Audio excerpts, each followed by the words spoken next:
Stop with the questions. Celebrate. And then they say, is Donald Trump an intellectual? Trust me, I'm like a smart person.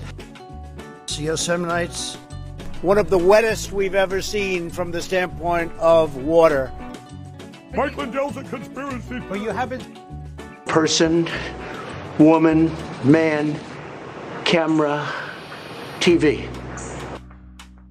They said nobody gets it in order. It's actually not that easy, but for me it was easy. Amazing. He can't sit down. He's got a burning in his butthole. He's got a fire. He's got a flame coming out of his butthole. Big, massive dumps. Oh, I have a term for that. I call it corporate communism. Somebody sent me a thing this morning where they're talking about putting the vaccine into salad dressing.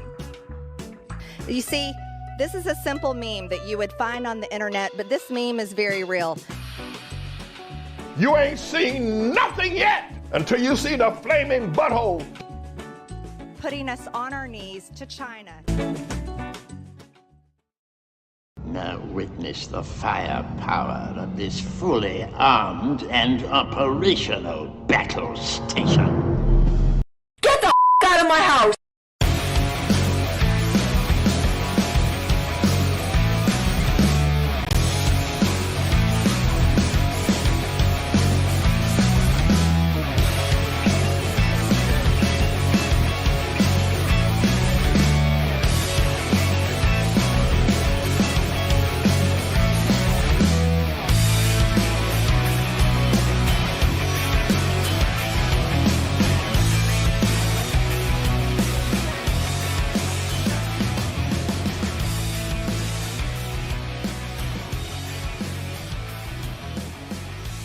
Around the nation, Waldorf Nation.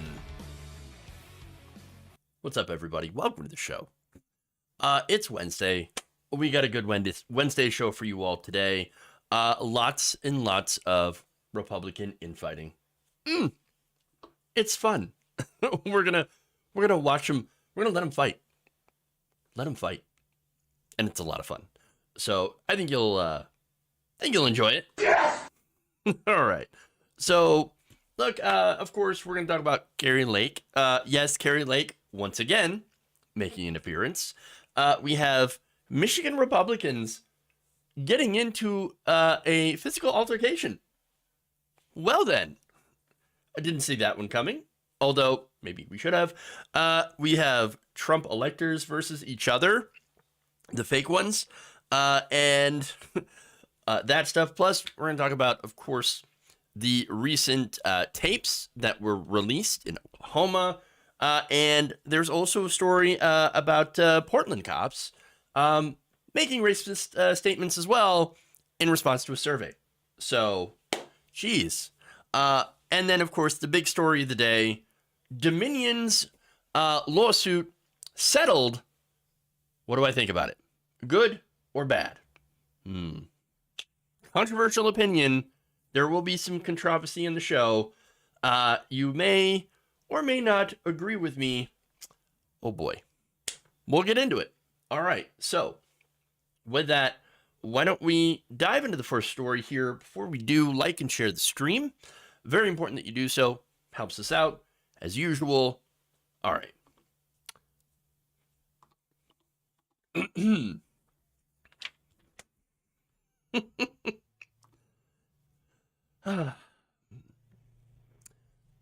Losing loser Kari Lake has yet another target to blame for her loss to Katie Hobbs. No, she's not blaming herself. I mean, come on. Can't let that happen. No. She's saying, it's not my fault. No. It's actually Republicans. Huh. Do you know who stole the election from the people of Arizona? I wish I could stand here and say it was the Democrats. The Democrats did their usual stuff. They harvested ballots. They got people who were dead to vote. They got people who didn't care about the election to cast a ballot. And, who knows where they picked up the ballots and probably forged a few signatures. but it was the Republicans running Maricopa County who stole this election. I hate to have to even say that. It hurts me to say that.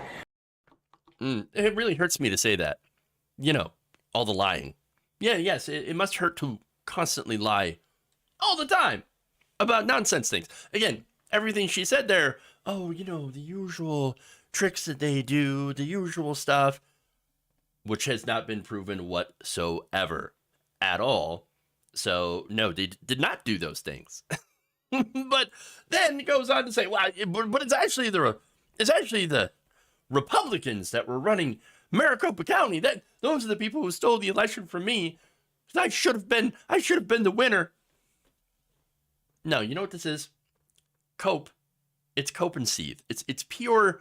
Again, I don't understand how somebody can have a copium supply that big, that large, and not run through it as much as she has done. It's amazing to me. Okay. You think that Republicans in Maricopa County wanted to lose? That they wanted the opposition to win? Oh, we have a uniparty, she says. What? No. Here's what happened. Okay. There are Republicans to blame for Kari Lake's loss. One of them just happens to be Kari Lake. That's the main person to blame right there. But look, when you look at voter data, there are other Republicans that are to blame as well. The voters who decided to reject Kari Lake and her crazy. I mean, it's really, really simple. There's an analysis of voting records, public voting records in the November race, which found that Hobbs picked up support from more than 33,000 Republican-leaning voters in Maricopa County. These are people that backed Republican candidates in other state elections, such as state treasurer, but when it came to marking the ballot for Kari Lake, they said, I don't put my check mark in crazy. Not going to do it. Nope. Mm-mm. Can't let that happen. Couldn't do it. And again, it's because she's insane. Look, that's what happened during the 2022 election. You did have Republicans that were like, nah, man, nope, I'm not interested in this. Don't you ever do that. I tell you, don't do it. Not going to vote for crazy Republicans. Hell no. And it's because they know the vast majority of the country doesn't agree with them. Doesn't agree with that crazy. And that's what happened. She lost because of Republican voters and independents who could not handle the levels of insanity that she was putting out. Saying even before the election, oh, there's massive amounts of voter fraud. No, there's not. No evidence of this at all. So, look, every time she brings this up, by the way, it gets funnier. I'm not sick of it. It's funny. It gets funnier and funnier. And by the way, it proves the point that she's crazy and she's essentially like having a mega Karen meltdown over the span of months. And by the way, every time she goes to the court, and this time, by the way, in that same speech, she's like, I'm going to bring it to the Supreme Court. And it's never going to get heard at all. No, it's going to get absolutely rejected if it even makes it up there. So, look, her attempts to continue to relitigate something that has been adjudicated already over and over again, it is both hilarious and sad. At the end of the day, Kari, at some point you're going to have to accept you lost. Get over it.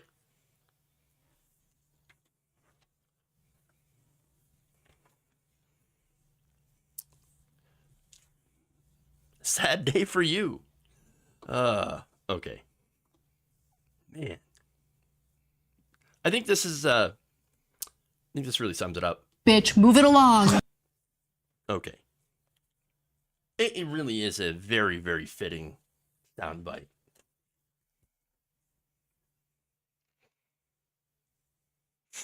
Okay. With that, let's go to Republicans fighting each other, which I love. There's nothing like Republican on Republican crime, except for this actually might have been a crime.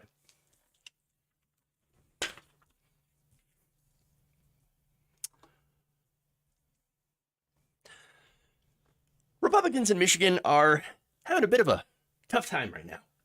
After the midterms, where Democrats had basically taken over all the state houses and the governorship and have done actually a lot of pretty based and awesome things. I was surprised. They got rid of right to work. They moved to protect reproductive rights. All that stuff is great. And many other things. This is all while the Republican Party has fallen apart. In fact, I've reported before how they elected an insane person to run the Republican Party in this state, the state GOP. So you have Christina Caramo, who, again, has said all sorts of just absolutely insane things. She is now presiding over the smoldering wreckage of the party. But within that smoldering wreckage, there are people that are fighting each other. It is factionalized even more. And so the fallout from that nearly erupted into a physical altercation. Take a look. By the power vested in me. Is that what you said? By the power vested in me? Let's talk about Macomb County and all. You're all going to jail. You're all going to go down. You're all going to go down. You're all by the power vested in me. By the power vested in me. By the power vested in me. Are you an attorney? By the power vested in me. You are no longer a delegate. Is that what you said? By the power vested in me. You're no longer a delegate.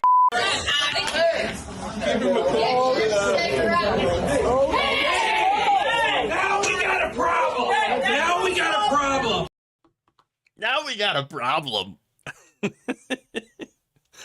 Oh, okay. Wow, fun times. So this happened on Friday at the Doherty Hotel in Clare between allies of current GOP chairman Christina Caramo and ally turned rival Matt DePerno. Matt DePerno, backed by Donald Trump, by the way. So this video was obtained by Bridge, Michigan. So obviously there's somebody in there that was recording. And yeah, it showed this confrontation between Kalamazoo Republican Party Chair Kelly Sackett and Macomb County GOP Secretary Melissa Palis. After they had exchanged words, as you saw, there was that little physical altercation, knocking phones out of people's hands and cigarettes. And then, of course, there was the attempt to basically have an open-handed slap. Let's just say that. Bunch of children. That's what I'm saying. A bunch of children. And, you know, maybe they should have had a drink cutoff. You know, cut those ladies off. Cut those ladies off. So now it gets more dramatic. In an interview with Bridge, Michigan, Sackett claims that she had filed a police complaint. Ooh, she called the cops against Pellis over the incident, which again was apparently a dispute about DePerno's moves to do a purge of people loyal to Caramo from the Kalamazoo Republican Party. So yeah, again, you got purges going on, or alleged purges. You got people fighting each other, open-handed slaps at these Republican Party meetings. They're doing very, very well. Wonderful. Now, Sackett did not elaborate further on the incident, but DePerno then went on the record to condemn Pellis as a quote-unquote Caramo sycophant who was there, it appears, to intentionally harass Sackett. that's what you are. You're an op. You're just here to harass us. That's what you're doing. Nah, they all had too many drinks. And obviously they do not get along at all. Now, DePerno also took this opportunity to get petty and took a shot at Karamo, who, again, is the Michigan Republican Party chair, and she's insane. So there's no good people on either side of this issue. But here's what DePerno said. Quote, "There's big internal disputes within the party right now, and Karamo's done nothing to bring the party together." Well, I think that's pretty obvious. And how could she, after she ran on a platform for the chair to divide the party? Her platform was to burn it down, to eliminate the people who don't agree with her. But wait a minute, isn't that alleged to, what you've been alleged to have been doing? Purging people from the party that are not loyalists. And again, we're getting this here on the Republican side. Karamo, funny enough, Karamo not picked by Trump, but was a huge Trump supporter. And so I don't know who's purging who. I don't know who's right. I don't know who's wrong. I don't really care. You know why? Because I'm enjoying this too much. I'm sorry. The Schadenfreude is just wonderful here. With all the leftist infighting that goes on, it's nice to direct our attention sometimes to what's happening over on the other side. To which I say, let them fight. Let them fight.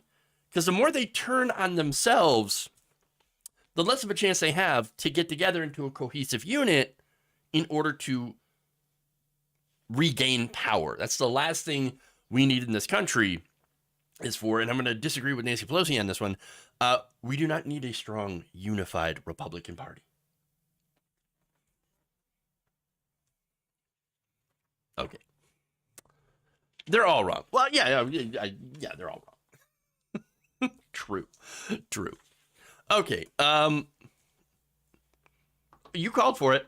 USA, USA, USA. She won that chair because her opponent accepted his defeat in his run for Congress, while she claimed her election win was stolen. It's so... Michigan politics, I mean, sure, it's not Tennessee politics, but it can get a little spicy up here. Just saying. All right. More Republican infighting. Yeah, we're not done. Oh, it just keeps going. Okay. After their failure to steal the election for Donald Trump in the state of Georgia, a group of fake electors have started to turn on each other. Let them fight. Let them fight. My. Okay, so here are the details.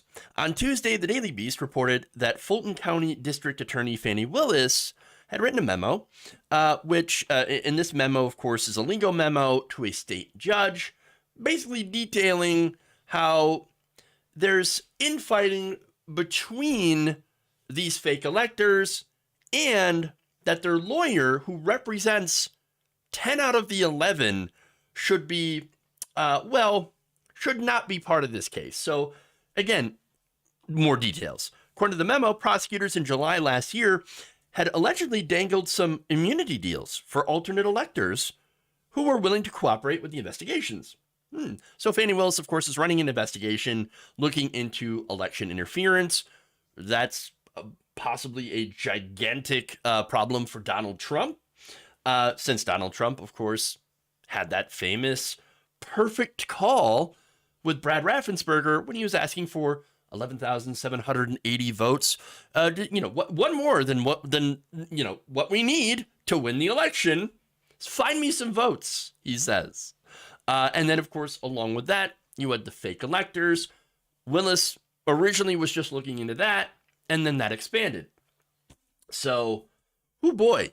Now, apparently, this defense lawyer is accused of not telling them about that deal.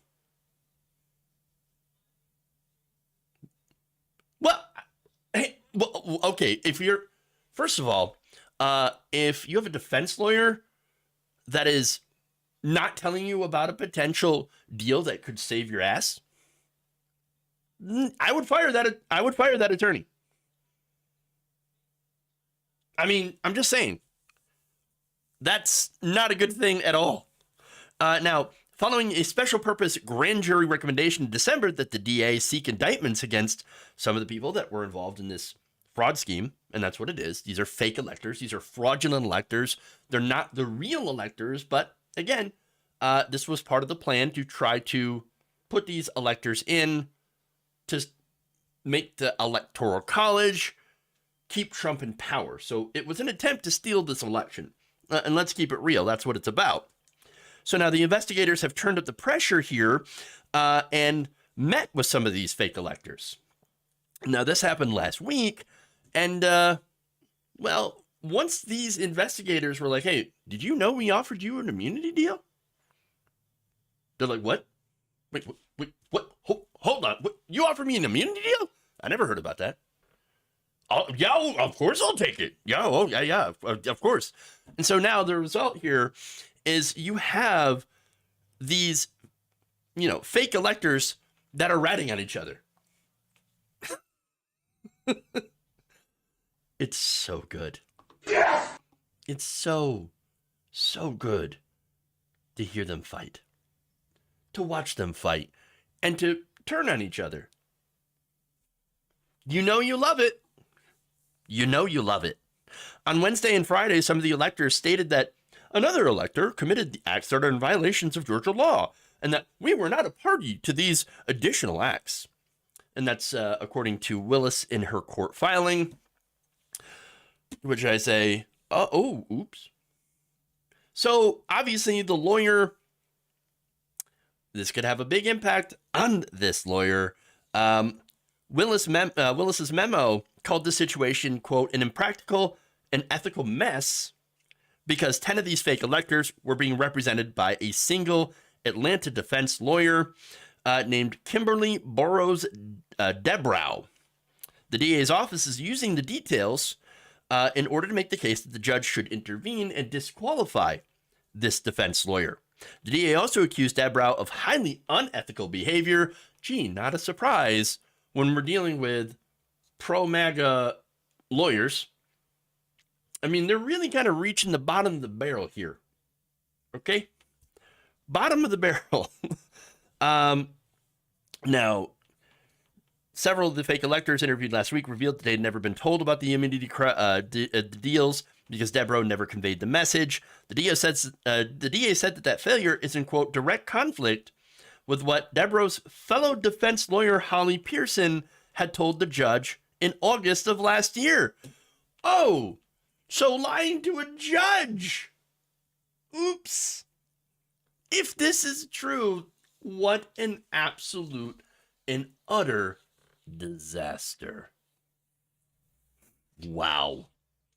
The DA's filing on Tuesday is the first indication of who might get hit with criminal charges when Willis seeks an indictment through an Atlanta grand jury. That is expected in the coming weeks. Wow. So now the list of these fake electors is apparently a who's who of Georgia politics. I'm not involved in Georgia politics, so I'm not really familiar with any of these names. For example, Mark Amick, Joseph Brannon, Brad Carver, Vicky Concilio, John Downey, Carolyn Fish, Kay Godwin, Kathy Latham, Sean Still, and Chandra Yadav. But Kathy Latham, that name is interesting because what's interesting here is she was previously the top GOP official in a rural Georgia county who coordinated a secret operation to have conspiracy theorists examine local election system computers in early 2021. So they were getting in rando outsiders to take a look at a local election system, basically computers, hardware, software, etc. That's a violation. So the reporting on that from the Daily Beast led to this investigation. And so, oops, during an hour-long interview last year, Latham had lied about her role in putting together that covert mission, which involved having computer forensics experts charter private planes to the small town and enter a county building to tap into government servers. Oops. Text messages and public records revealed that she was central to orchestrating said plan. So that reminds me, of course, of the case of Tina Peters. Tina Peters also in a lot of trouble. So, and of course, now that you have this Republican infighting, people pointing the fingers at each other, now you have them very, very willing to do that. And also pointing out Deborah's connection, the DA argued that this poses a serious risk to the fundamental principle of confidentiality of information. Willis then asked Judge Robert C.A. McBurney to block Deborah from any further participation in the case, given that she knows too much about what the others have done. What a shit show. Total shit show. I love it. Now, as I mentioned before, this is just in looking, this is Willis's investigation, what we know so far. There are indictments that are coming. And look, this started with Trump and his phone call, but now we have pretty much a whole investigation into Republican actions and how they tried to undermine the 2020 elections in that state. This wasn't Democrats. No, this was Republicans and Trump himself working to undermine elections.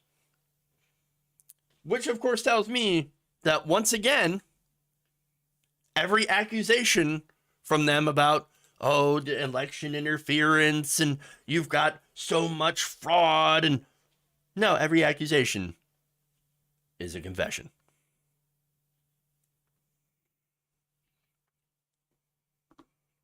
Can't let that happen.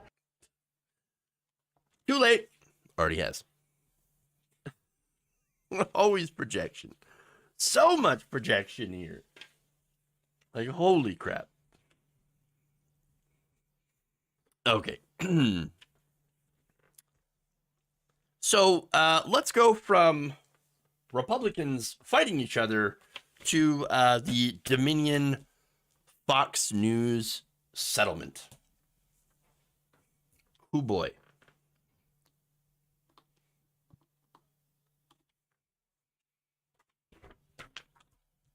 Okay.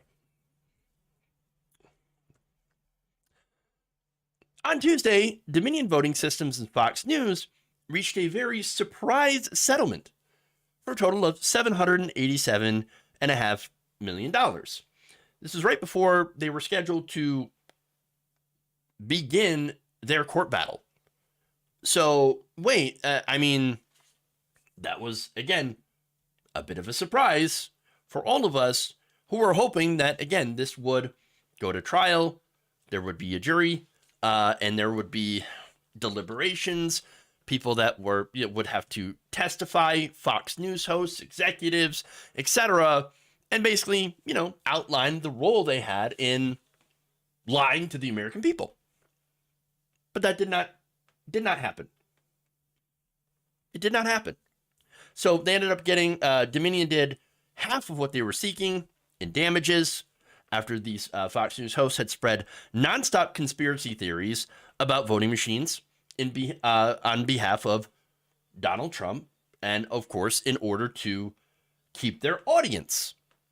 Remember, they were afraid that their audience was going to go to Newsmax, and that would deprive them of their viewership, which would impact their ability to negotiate for higher carriage fees. I'll explain how that factors in. So, look, I'm actually not happy with this. No trial, no nothing like that. And no, I don't think that's real accountability. So this also tells me, though, that Fox News was desperately wanting to avoid any sort of actual accountability. They didn't put out an apology. They weren't forced to put out an apology. They weren't forced to go through and said that everything we were saying was lies. They said in their statement that they had to acknowledge that Dominion had claimed that they had lied. And they acknowledge Dominion's claims, but didn't actually have to go and apologize and say, we did all of this wrong. We lied to the American people, and we will take ownership of it. They don't have to do any of that. And so, I know you might be saying, but Jeff, isn't $787 million a lot of money? Isn't that going to really hurt Fox News? No, it's the cost of doing business. Look, let me get to some statements here. This is from Media Matters news director John Whitehouse, who also had a critical take. Here's what he pointed out. For context, Fox News made roughly $1.9 billion from cable subscriber fees alone in 2022. So, yeah, it'll make a dent in this year's revenue. Ooh. Wow. Now, subscriber fees are, of course, fees that are borne by everyone who happens to have Fox News on their cable system. Okay? So if they don't watch it, they still end up paying for it. And so, in a way, if you have cable, you are subsidizing Fox News, and you are subsidizing Dominion in turn. So, look, most of the, again, cable fees are from people who do not even watch Fox News. And so they're going to use that money in order to pay the settlement. And then what's Fox News going to do? They're going to move on with business. As usual. In fact, the president of Media Matters, Angelo Caruso, tweeted this, made some very good points. He said, Fox's statement said that they acknowledged certain statements that they made about Dominion were not accurate, but the court found that not a single thing Fox said about Dominion was accurate. And that's the other thing, too. They straight up lied and knowingly defamed Dominion. Based on other things, he says, here's my warning. Fox is about to burn brighter and hotter. And that's, again, not a good thing. To use a metaphor, Caruso continues, Fox didn't just get away with murder. They basically got a license to kill. So I'll get to more of Caruso's thread, which I think, again, is very, very good. Knowing what's at stake, why did Dominion Voting Systems, again, who had an excellent case, they were clearly defamed, they could have went and got all of the $1.6 billion. Why didn't they? Well, it turns out, money. Of course. You see, this case, as much as we like to think that, this would have had a huge impact on Fox, maybe they would have been forced to tell the truth and apologize and, all that stuff. Remember, they're a corporation, and they're not there to protect democracy. And by the way, that wouldn't have guaranteed, if they had went to trial, that they would have to, that Fox News would have to, come out and admit to everybody, all their viewers, that they had been lying to them the whole time. They didn't want to take that chance. So they decided to settle. So now I have information here about why I think this particular settlement was more about money than anything else. Dominion is owned by Staple Street Capital. That is a small private equity firm. Staple Street has fewer than 50 employees and claims $900 million of assets under management, which is a modest amount in the industry. Founded in 2009 by a person's name that I cannot pronounce, and Stephen Owens, who had previously worked at Carlyle Group and Cerberus Capital Management. Yeah. Okay. Now, the size of the settlement basically represents a windfall on Staple Street's investment in Dominion voting systems. So now the two founders, look, they haven't made any political donations. They haven't, they don't really have any sort of, from what I can tell, public political leanings. So basically, they're strictly businessmen. Nothing wrong with that. So at the end of the day, though, they're like, hey, look, we're businessmen. We're about business.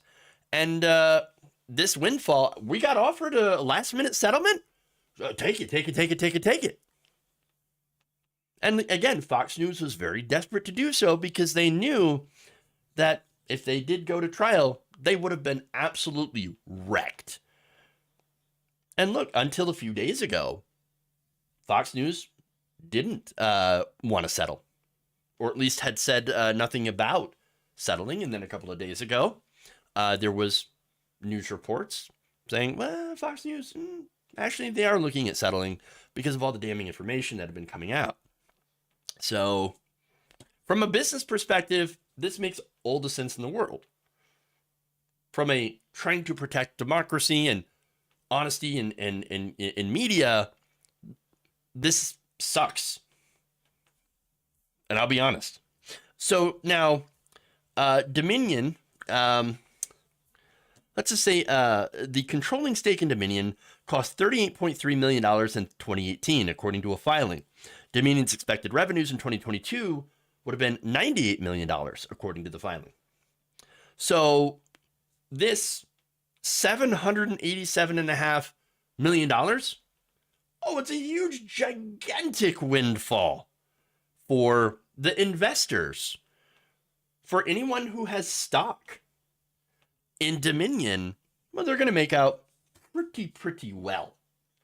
Now, the owners of Staple Street, along with John Poulos, who is Dominion's chief executive and has a 12% stake in the firm, they're going to reap a lot of money. They're going to be very, very happy with this. So it's essentially a win for both of them. Dominion wins, they get their money. Huge financial windfall. Fox News also wins. They get to settle for half the amount that they were sued for, and then put out some weak, half-ass, apology, whatever. They're going to get back to business as usual. Okay, maybe they'll be a little bit more careful in making sure not to go after a specific company, but they're going to go and put out the same kind of nonsense conspiracy theories. I mean, that's just what I see happening.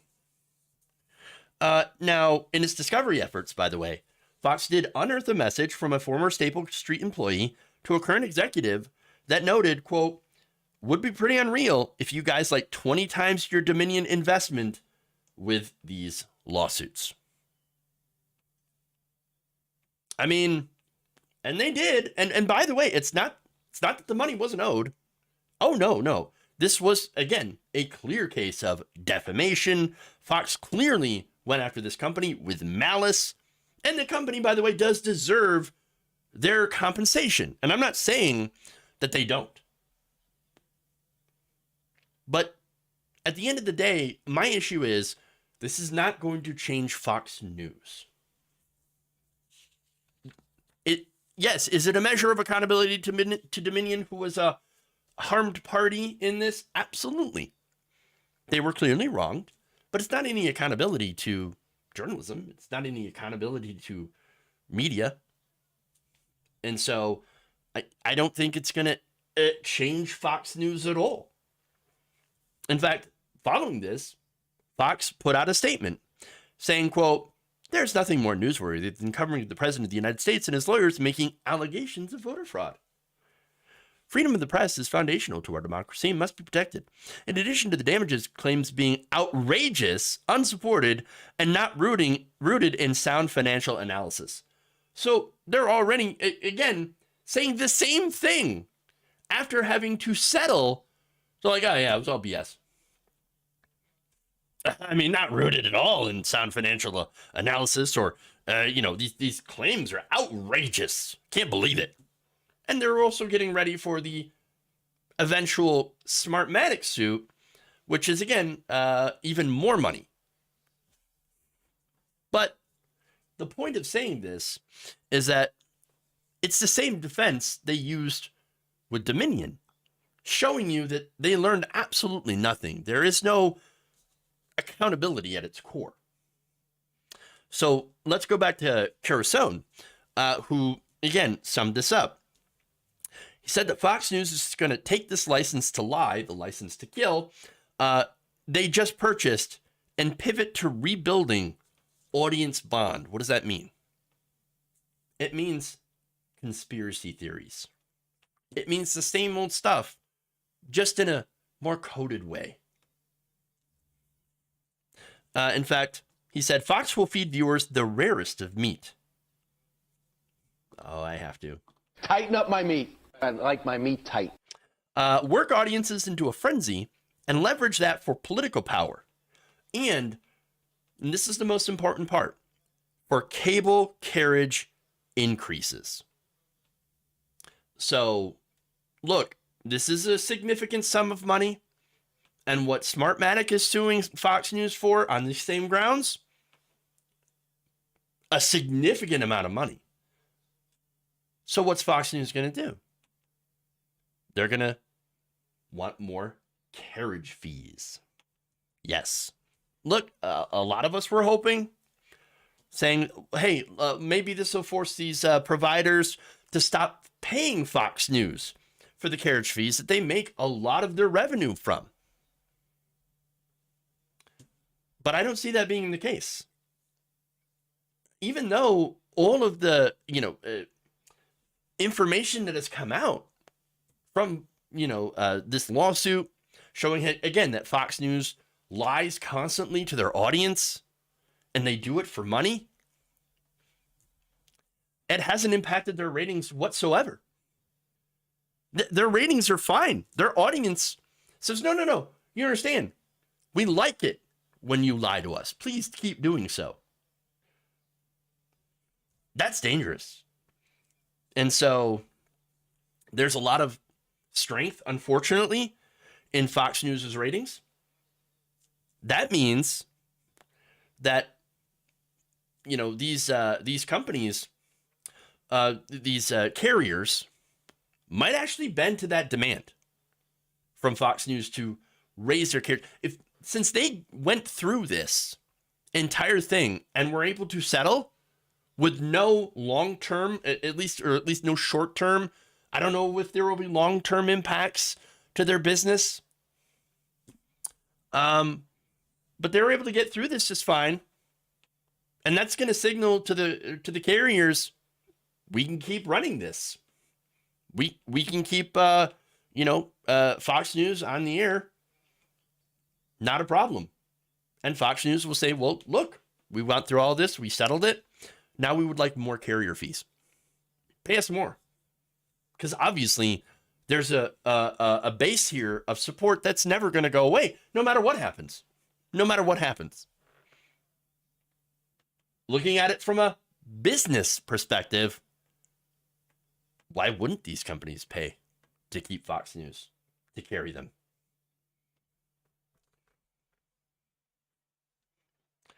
Again, the only thing that's going to happen to Fox News, from what I can see, is that they will be slightly more careful to avoid getting themselves into defamation lawsuits in the future, obviously.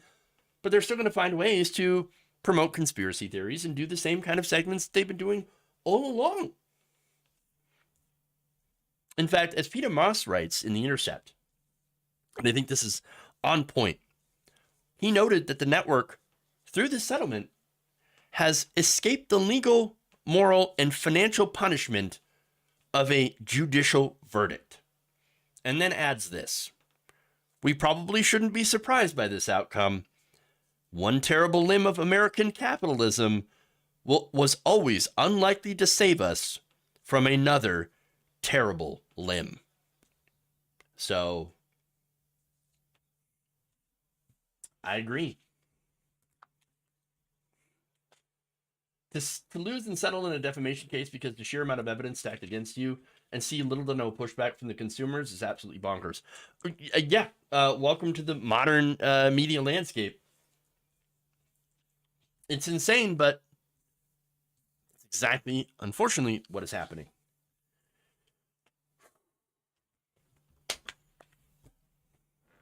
So, okay. Let's move on here. Fox News will be careful, more careful, just pick who they choose to defame.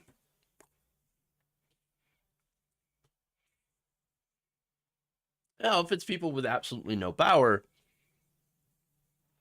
yeah. Imagine watching a news channel that has been proven legally to be lying to you and still watching them with no hesitation. Yeah, well, yeah.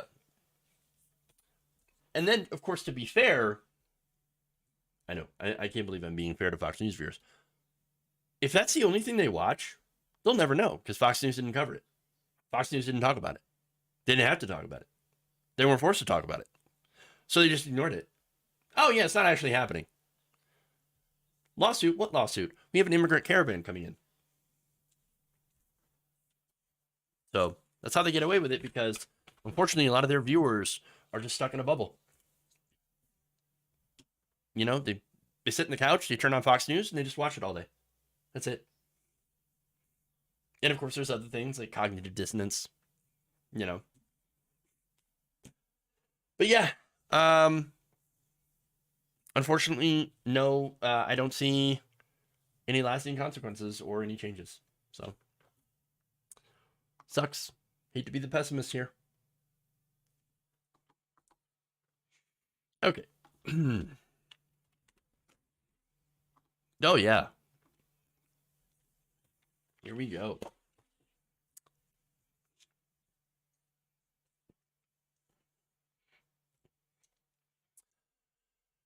Three Oklahoma officials were recently heard on tape saying racist things and even threatening to murder journalists.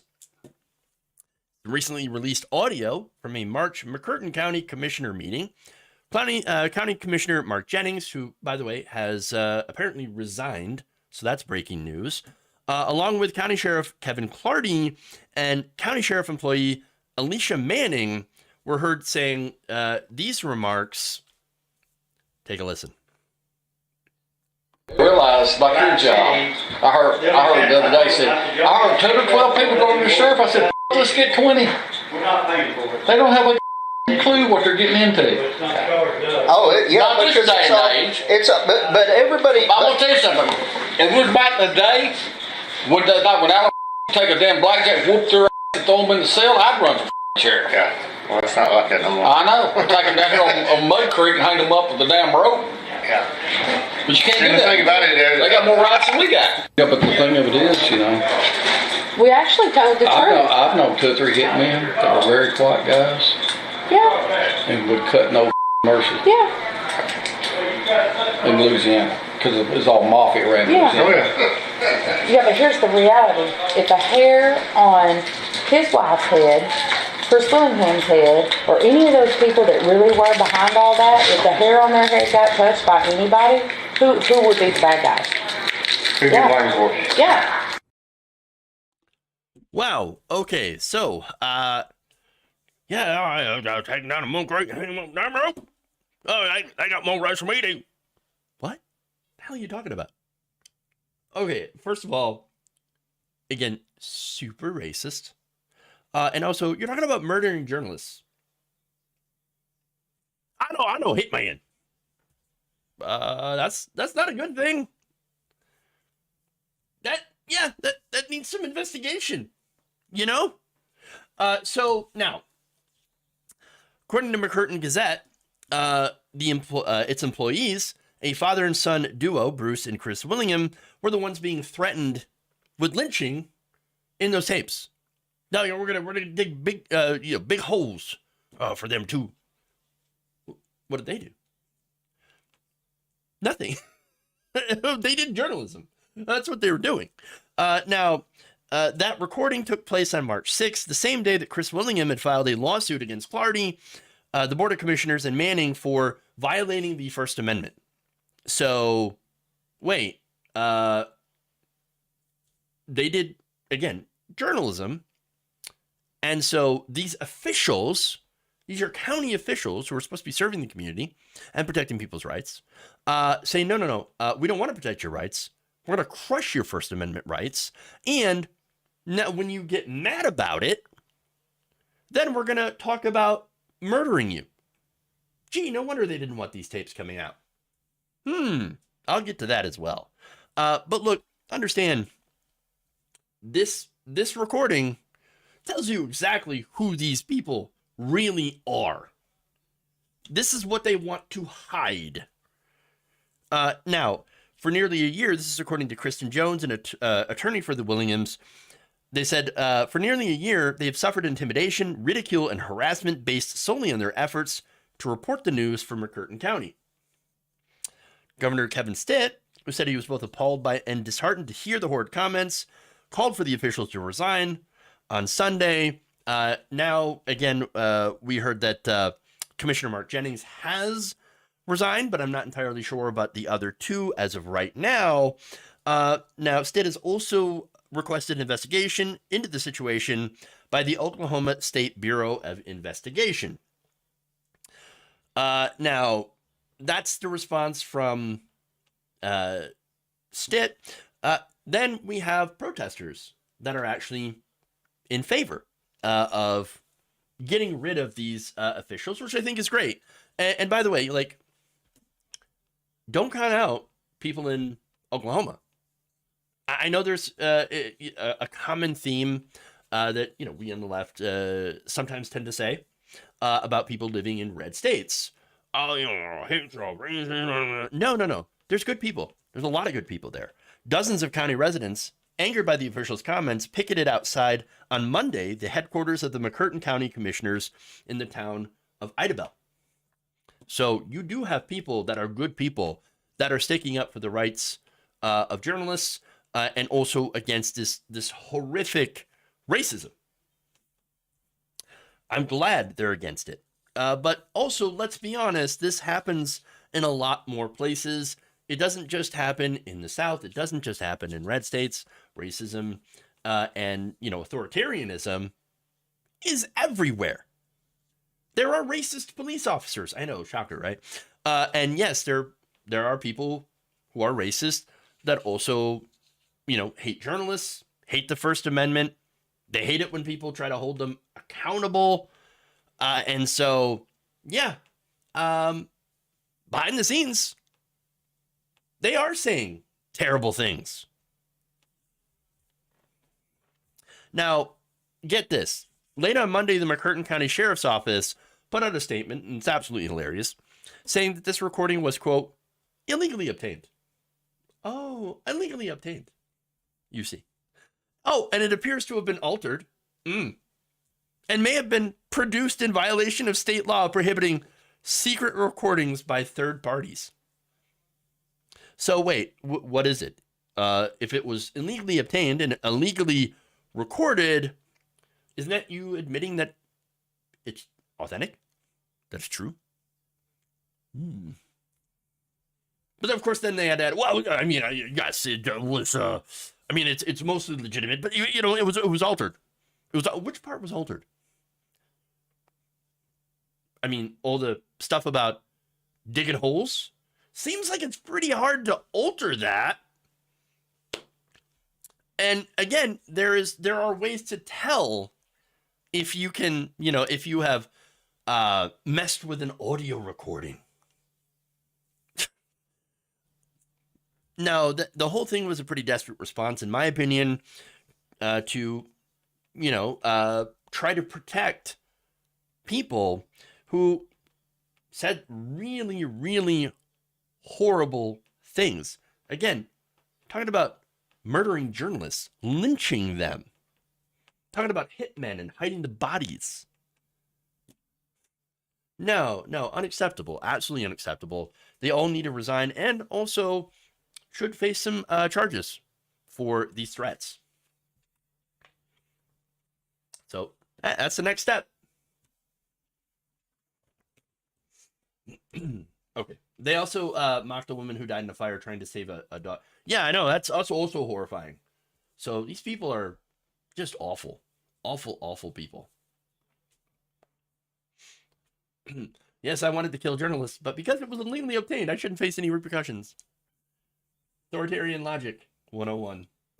It's a good comment. Okay. So let's move on to one more story of cops behaving badly, but this time anonymously. Interesting.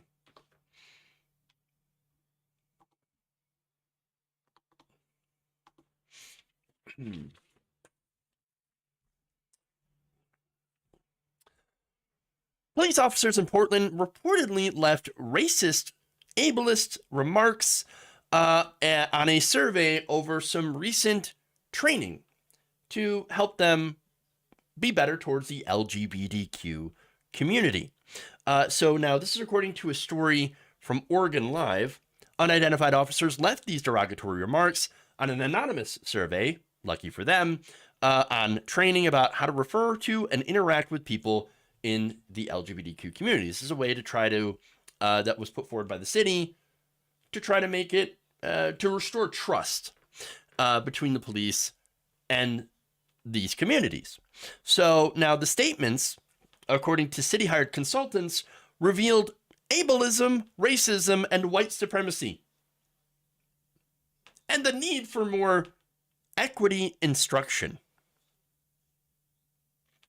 I don't know if equity instruction is gonna solve the problem of people, that are expressing views of racism, ableism, and white supremacy. I don't know. I don't know how much, I guess, diversity inclusion is going to change these people's minds. So now, the Bureau's Equity and Inclusion Office, which works out of the police chief's office, had developed this training last year, again, in order to try to restore trust between police and the community. Apparently, that's not going well. Dennis Rosenbaum of Rosenbaum and Associates, the firm monitoring their police bureau's compliance with federal settlement agreement, said the chief's office was alerted about the problem of course, racism, ableism, and white supremacy. During the second quarter of 2022, staff in the chief's office and city officials had promised to address problematic ideologies expressed in the surveys. But the consultants had said in their latest report that they had, quote, yet to see a response. Oh, no, we'll get to it. Yeah, no, we'll do these, equity and inclusion programs. That'll fix the problem. Apparently not. You know what fixes the problem? Getting rid of the racists and white supremacists from your department. That would get rid of it real quick, wouldn't it? Also, we should get rid of qualified immunity. But anyway, so now staff in the office, again, had promised to do this through some courses. All officers last year were required to complete online training called the 2022 Vocabulary in the LGBTQIA2S+/queer community, as the Bureau adopted a new directive titled Interacting with Members of that Community. Now, the directive identifies that as an acronym for lesbian, gay, bisexual, transgender, queer, and or questioning, intersex, asexual, two-spirit, and the countless affirmative ways in which people choose to self-identify. So, look, I think that's great. I think it's wonderful. But you also have to have people there who have an open mind, who have the ability to empathize and to understand why inclusion is necessary.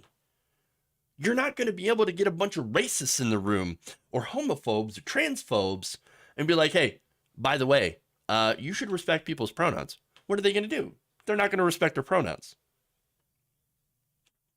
Again, it's for these people, some of these people, it is hardwired into their identity to be horrible to other human beings. And I don't know if you can have an inclusion program that is going to fix that. Now this directive, and by the way, I'm not even saying that this directive is a bad thing. I think it's a great thing. I'm just saying that there are people there. You're not going to change their minds. Those people do need to be excised from the program. You think, wait a minute, oh, you're doing the ultimate cancel culture. You're going to make them lose their jobs. If they cannot represent all the people that they're supposed to and protect the people that they're supposed to, then yeah, they shouldn't be doing that job. If you're not going to do the job that you're supposed to do, then yeah, you shouldn't be in that position. I know that's a crazy thing to say. How dare you? I'm doing the cancel culture. Why? Because, again, this is like saying a person who was part of the Klan, and it's not like this example hasn't happened. It has plenty of times. Klan members, as police officers, policing the black community. What do you think is going to happen? You think they're going to be fair and equitable to the people they're supposed to protect? No. That's not what's going to happen. So now, but anyway, let me get into more of the details here. This directive also prohibits officers from engaging in harassment and discrimination based on identity, expression, and sexual expression. Again, all this stuff is good. It says officers shall not ask anyone about their anatomy, medical history, or sexual practices unless it relates directly to a criminal investigation. All of this is, again, should be standard for all police officers. They should also not make assumptions about orientation or identity, and may need to ask someone about their identity to complete a police report, evaluate a bias crime, or for other official purposes. To determine their identity, the directive says officers shall respectfully ask how the person identifies and by what pronouns. Again, all of this is being super nice and respectful, which is what they should be all along. They also say that officers should not frisk or search people or view or touch their genitals for gender identification or for any demeaning or harassing purpose. So all of that stuff, and the reason I'm going through that and letting you know how reasonable this is and how it costs them literally nothing to be respectful is that you have people that are complaining about having to be respectful. That's it. That's what's going on here. We don't want to be respectful. Oh, we don't like them people. Well, then you got to get rid of them. You got to get rid of the cops that do this. I'm sorry. People need to be fired if they're not going to do the job that they're supposed to do in the way that they need to do it. LGBTQ people are part of society. They need to be respected. Their pronouns should be respected. Everybody's pronouns should be respected. That's it. Simple. People's personal space needs to be respected. Of course, look, policing in America, they're pretty famous at not respecting people, especially minorities and people that are in disadvantaged positions. And so, now, more details.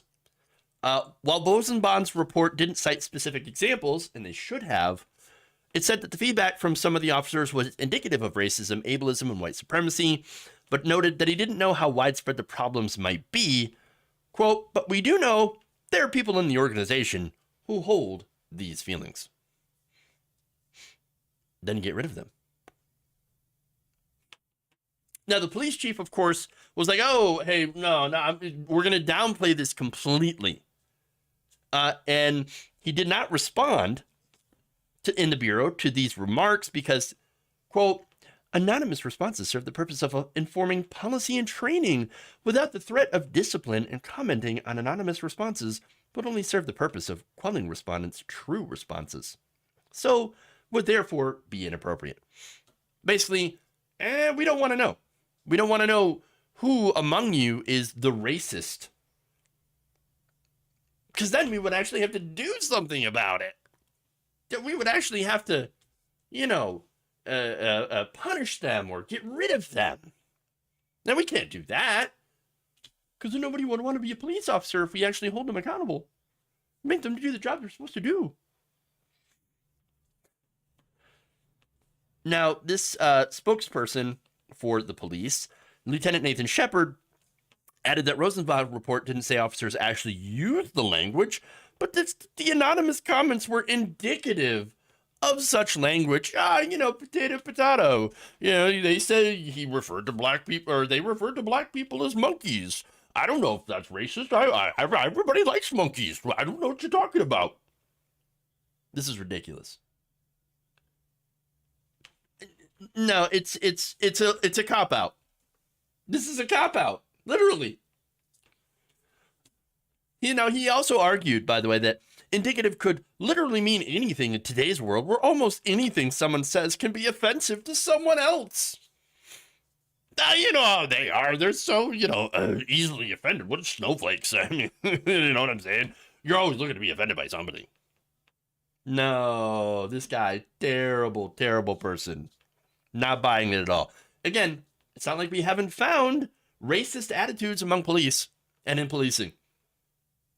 There's stories out literally all the time of like, oh, this police message board filled with racist comments.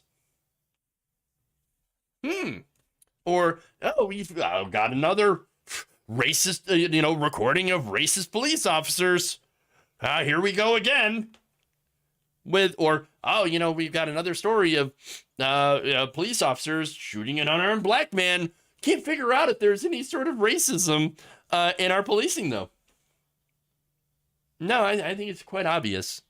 Quite obvious. I don't know if there's something about law enforcement that attracts racists. Maybe their desire to hold some sort of power above other people.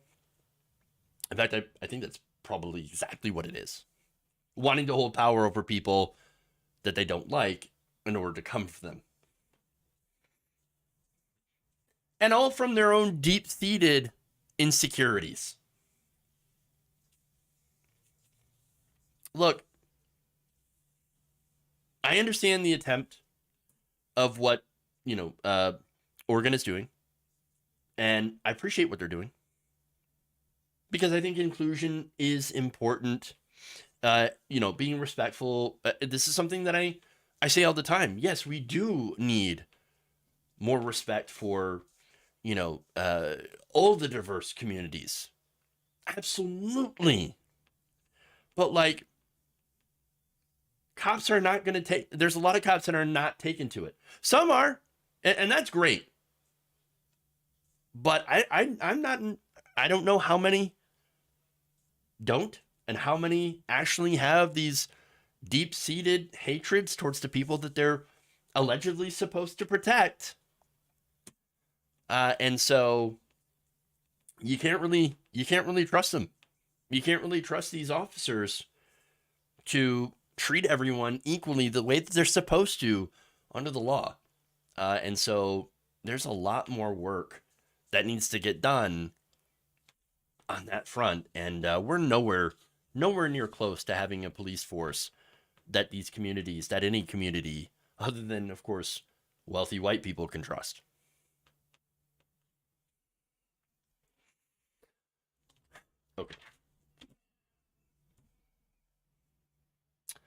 Okay. So, that's all I got for you today. Thank you for going around the nation with me. Appreciate it. Let me read out some super chats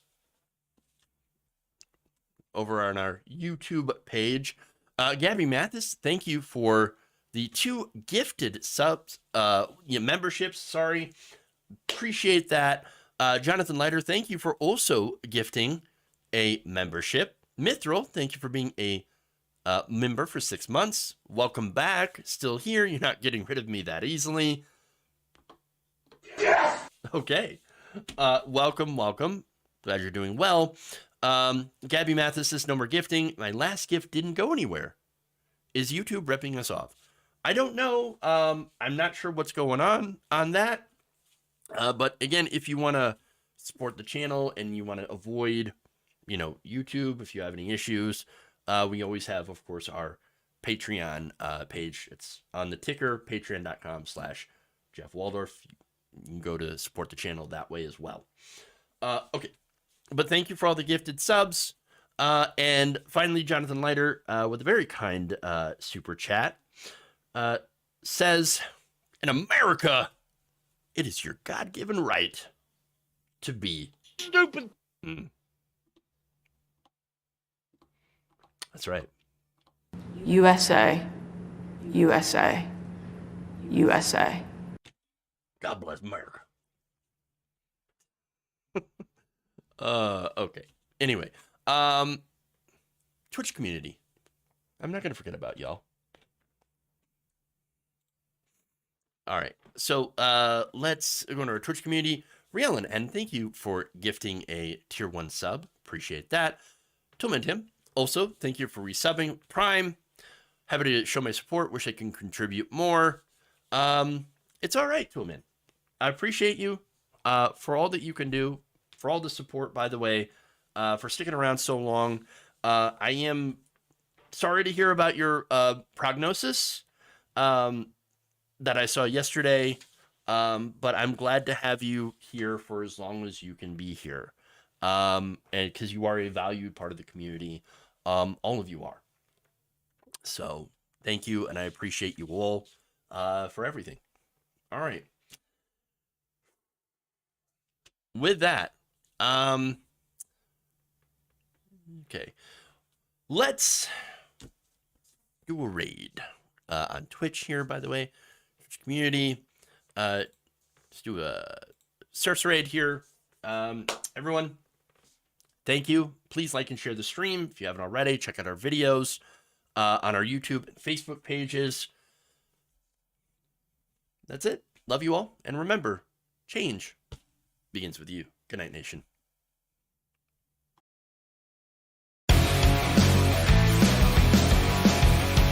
Obama.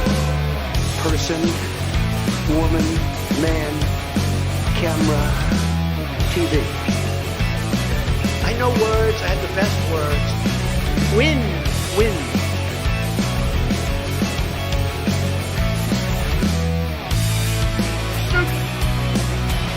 You idiot.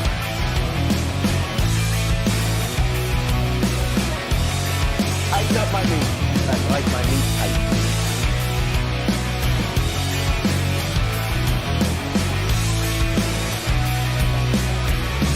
Can't let that happen. You're kicking me out the door. You're kicking me out the door. Up yours, woke moralists. We'll see who cancels who. Fired! Fired!